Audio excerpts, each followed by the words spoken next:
गोंदवलेकर महाराज प्रवचने. माणसाला कितीही मिळाले तरी त्याची हाव कायमच राहते. जगात 2 प्रकारचे रोग माणसाला सतावीत असतात. एक रोग गेला की त्याने भूकच लागत नाही. कितीही औषध पाणी करा, काही उपयोग होत नाही. अशा माणसाला पंचपक्वान्नाचे जेवण तयार असूनही काय फायदा? तो म्हणतो खायला खूप आहे, परंतु मला भूकच नाही. त्याला काय करू? दुसरा रोग असा आहे की कितीही खाल्ले तरी खाण्याची हाव काही पुरी होत नाही. काहीतरी खा, त्याचे भस्म होते. तद्वत आपले आहे. मात्र आपल्याला एक रोग नसून दोन्ही रोग आहेत. जितका परमार्थाचा हाट भरला आहे, भजन पूजन चालू आहे, परंतु आपल्याला त्याचे प्रेमच नाही, त्याची आवडच नाही. आपल्याला त्याची खरी भूकच लागलेली नाही. उलट पक्षी भगवंताने आपल्याला आपल्या कल्पनेपेक्षा खरोखर कितीतरी जास्त दिले.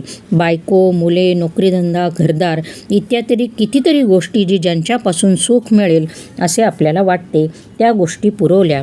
पण अजून आपली हाव या सर्वांना पुरून या सर्वांचे भस्म करून कायमच आहे आणि परमेश्वराचे प्रेम मात्र काही लागत नाही.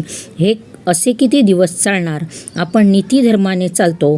आपली वागणूक वाईट नाही हे खरे, पण याचे कारण वाईट वागलो तर आपल्याला लोक नावे ठेवतील ही भीती. असा हा दिखाऊ चांगुलपणा, ही वरवरची सुधारणा काय कामाची? मानवी जीवन सुखी झाले ती सुधारणा म्हणायची. उलट आजची स्थिती पाहावी तर सुधारणा जितक्या जास्त तितका माणूस जास्त असमाधानी झाला आहे. परमेश्वराचे प्रेम लागल्याशिवाय आणि इतर गोष्टींची हाव कमी झाल्याशिवाय काही फायदा नाही.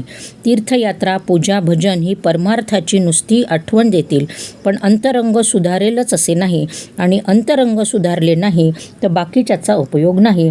आपण दरवर्षी वारी करतो आणि जन्मभर वारीच करीतच राहणार, परंतु परमेश्वराचे प्रेम मात्र काही लागत नाही.